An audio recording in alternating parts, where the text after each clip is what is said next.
In March of 2013, the National Consortium of Breast Centers held its 23rd annual conference and asked me to be its keynote speaker.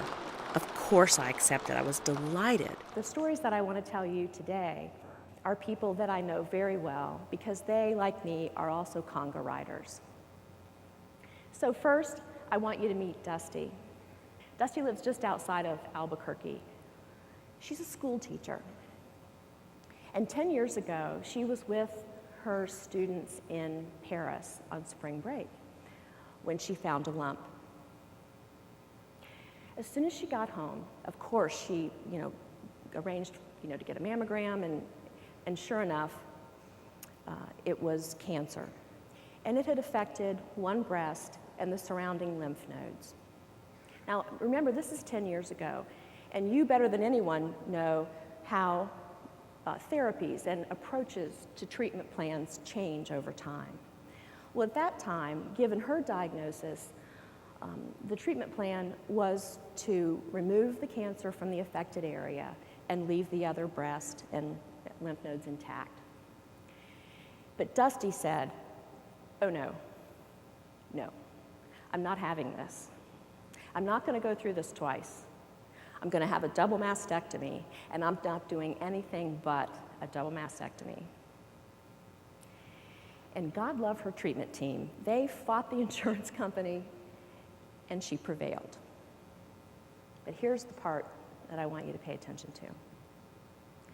When she woke up from her surgery, she learned that she had more cancer on the undiagnosed breast and lymph nodes than she did on the side with a diagnosis.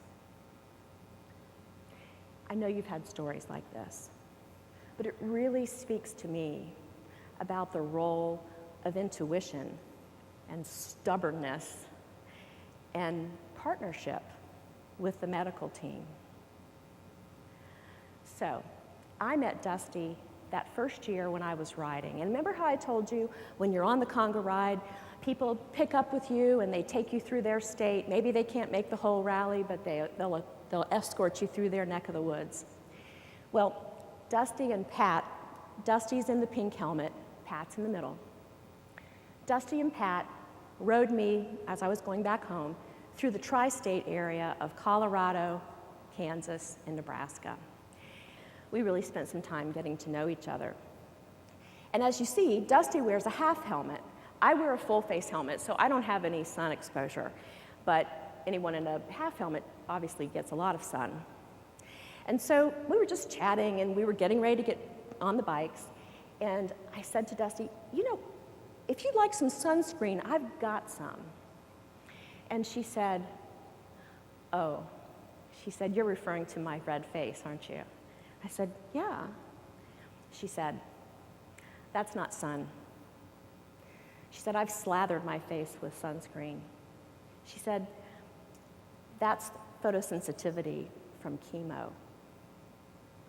I had no idea. I didn't know her whole story about the one that I just told you about, the undiagnosed side and so on. I just knew her as a woman who was riding her bike. And, she told me about her family. Cancer was not at the forefront of her story. So, chemo? You're on chemo? Her cancer had returned as metastasized, encapsulated tumors in her lungs. So she'd been through 3 rounds of unsuccessful regimens. The doctor said, "Dusty, stay with us. Stay with us. We'll get you into a clinical trial. We'll do everything we can." And Dusty knew she wanted to spend the time with her daughter that last summer of childhood. She wanted to ride her motorcycle and raise money for cancer and feel the wind in her face. And she knew that if she went into another treatment regimen, her daughter's last summer of childhood would be spent holding her mother's hand on the couch, helping her, deal with the side effects of chemo. And so here's what Dusty said. "No, I'm going to sign out AMA. I'm going to spend my summer living my life to its fullest. I'm going to ride my bike. I'm going to spend my summer with my daughter. And if I die as a result of my choice, I will have lived, fully lived. And that's when I met her.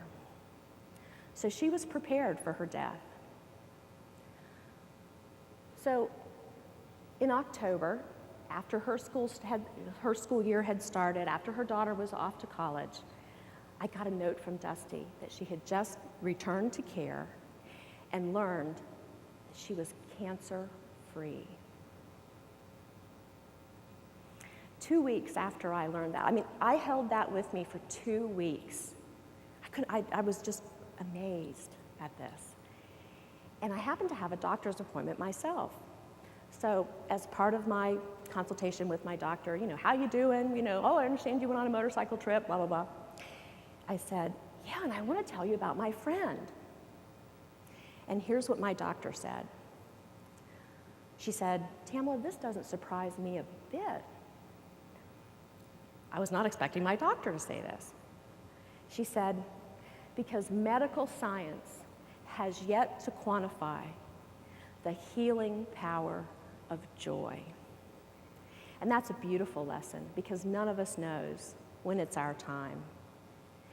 And the most productive thing we can do with our lives is to live it full throttle.